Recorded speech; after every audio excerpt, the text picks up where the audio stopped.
चलिए आज बात करते हैं मिस्टर बीस्ट और उनकी टीम के अब तक के सबसे मुश्किल, सबसे बड़े चैलेंजेस में से एक की। इसे जरा और करीब से देखते हैं। जरा सोचिए, अगर किसी को अपने दोस्तों के साथ एक सुनसान द्वीप पर छोड़ दिया जाए, तो क्या वो वहां से निकल पाएंगे? यही सवाल मिस्टर बीस्ट ने खुद से पूछा, और इसका जवाब जानने के लिए उन्होंने खुद को और अपने दोस्तों को प्रशांत महासागर के बीचों बीच एक द्वीप पर उतार दिया। हम उस द्वीप पर उतरेंगे या मर जाएंगे, सफर शुरू होने से भी पहले बस इस एक लाइन ने सब कुछ दांव पर लगा दिया था। ये कोई मजाक नहीं था, कोई वीडियो गेम नहीं था। ये तो जिंदा रहने का एक इम्तिहान था, जहां हारने के नतीजे बहुत ही बुरे हो सकते थे। तो चैलेंज था क्या? ये कुछ ऐसा था जो सुनने में ही नामुमकिन लगता है।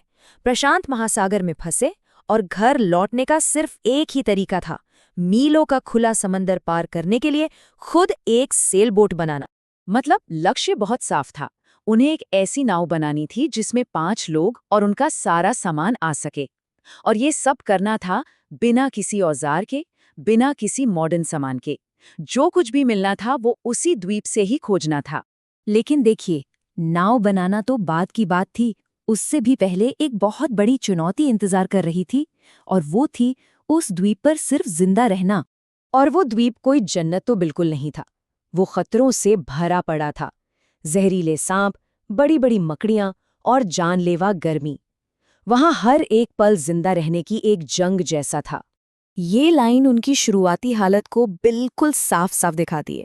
जब एक छोटा सा कैंप बनाना ही इतना मुश्किल लग रहा था, तो सोचिए एक पूरी नाव बनाने का ख्याल कितना डरावना होगा। इससे पता चलता है कि वो इस काम के लिए कितने तैयार नहीं थे।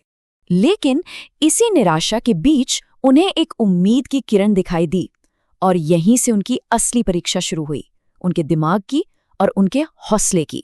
उनका प्लान सुनने में तो आसान लगता है, लेकिन करने में बहुत मुश्किल था। उन्होंने बांस और समंदर किनारे पड़े बैरल्स को इकट्ठा किया, उन्हें बांधकर नाव का ढांचा बनाया और फिर उसे तैराने की कोशिश की। हर एक स्टेप एक छोटी सी जीत की तरह था, जो उन्हें उनके बड़े लक्ष्य के करीब ले जा रहा था। और फिर वो पल आया, नाव पानी में उतरी और वो तैर रही थी। ये एक टर्निंग पॉइंट था। इसी पल ने उन्हें पहली बार यकीन दिलाया कि जो काम नामुमकिन लग रहा था, वो शायद वो कर सकते हैं। यहीं से असली उम्मीद जगी। और यहाँ एक कमाल की बात देखिए, जिस प्लास्टिक कचरे को हम प्रदूषण की निशानी मानते हैं, वही कचरा वहाँ जिंदा रहने और भागने का सबसे बड़ा जरिया बन गया। एक एक प्लास्टिक का बैरल सोने से भी ज्यादा कीमती था। 60 से भी ज्यादा। ये सिर्फ एक आदमी नोलन के हाथों और बाजुओं पर कीड़े के काटने की गिनती है। सिर्फ एक आदमी पर। इससे अंदाजा लगाया जा सकता है कि हालात कितने मुश्किल थे। और ये सब तो उनकी असली समुद्री यात्रा शुरू होने से भी पहले की बात है। खैर, जैसे तैसे द्वीप से तो निकल गए, और अब शुरू हुआ इस कहानी का सबसे मुश्किल, सबसे थका देने वाला हिस्सा। खुले समंदर में 12 घंटे का सफर। ये पूरी यात्रा एक इमोशनल रोलर कोस्टर जैसी थी। हर घंटा एक नई मुश्किल लेकर आ रहा था। कभी चप्पू टूट रहे थे, तो कभी हिम्मत।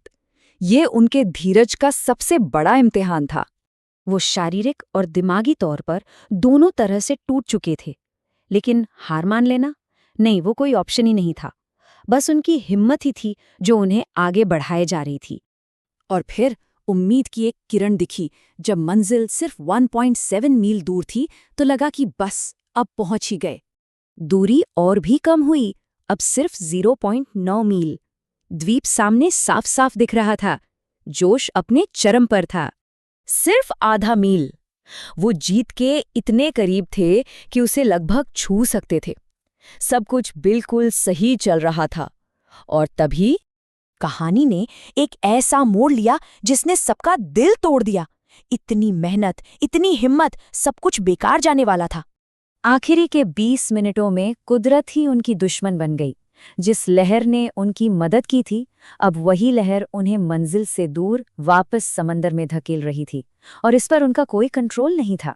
हास्य के इन शब्दों में उस पल का सारा दर्द छुपा है। सोचिए, हफ्तों की मेहनत, दर्द और उम्मीद, और आखिर में अपनी मंजिल को अपनी आंखों के सामने खुद से दूर जाते हुए देखना। ये हार का सबसे बुरा एहसास होता है।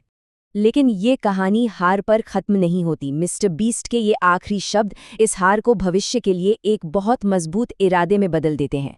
ये एक वादा है जो हमें सिखाता है कि कभी-कभी जिंदगी की सबसे बड़ी हार ही आगे बढ़ने की सबसे बड़ी वजह बन जाती है।